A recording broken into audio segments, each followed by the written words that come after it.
Good morning बच्चों आज हम आपको क्षितिज के गद्य खंड का पाठ 4 सांवले सपनों की याद नामक पाठ पढ़ेंगे।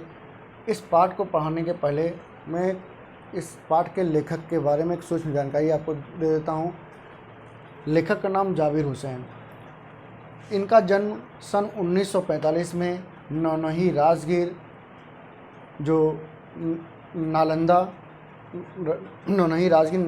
जो बिहार में स्थित है वहाँ पे इनका जन्म हुआ। अपनी प्रारंभिक शिक्षा करने के बाद फिर उच्च शिक्षा प्राप्त करने के बाद ये अंग्रेजी के प्रधानाध्यापक के रूप में ये कार्यरत रहे।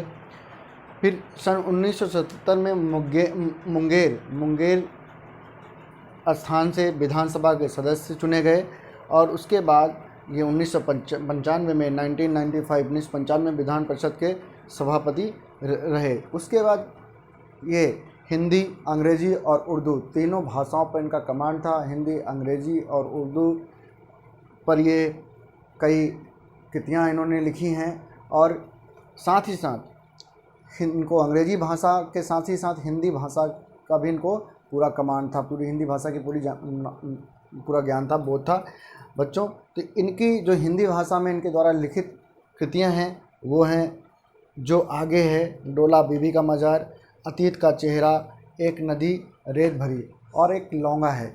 ये इनकी प्रसिद्ध हिंदी में कृतियाँ हैं। उन्हीं में से एक पाठ है सांवले सपनों की याद। जो सांवले सपनों की याद नामक पाठ है, यह पाठ सालिम अली के व्यक्तित्व के ऊपर डायरी लेखन में संस्मरण पर लिखी गई है। तो बच्चों आइए मैं इस पाठ का पाठ 4 के पाठ पेज नंबर 43 का सर वाचन करता हूँ। उसमें कठिन शब्दों का मैं उच्चारण करूँगा, फिर उसके बाद आपको अर्थ बताऊँगा।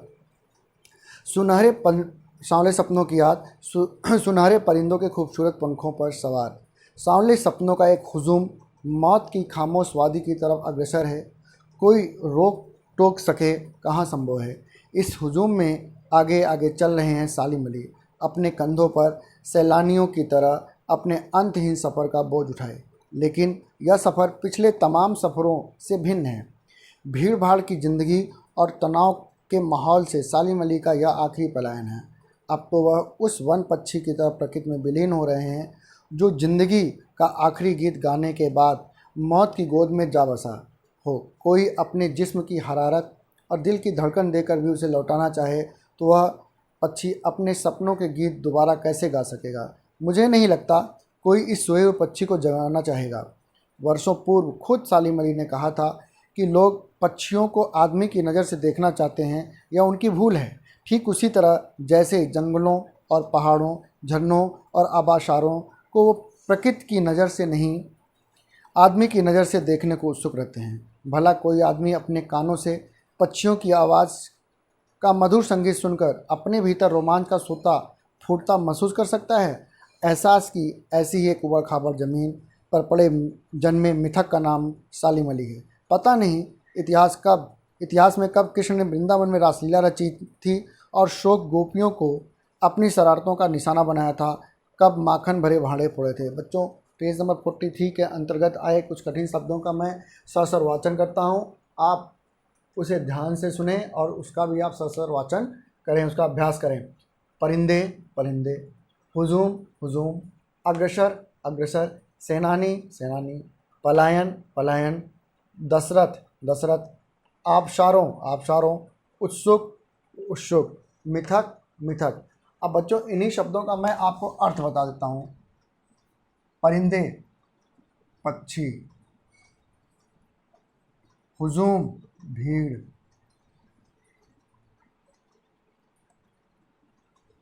अग्रसर आगे बढ़ते रहना, आगे बढ़ना या आगे चलना, सेनानी यात्री,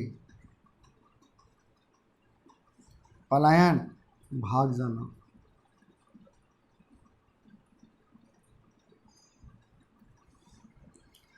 दशरथ गर्मी, आबाशारों तालाबों,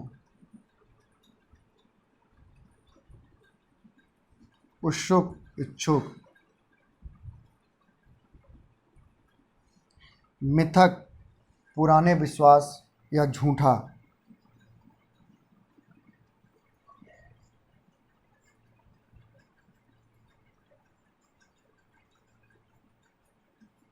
पुराने विश्वास। बच्चों, ये पेज नंबर 43 के अंतर्गत आए कठिन शब्द हैं। कठिन शब्दों के ये अर्थ हैं।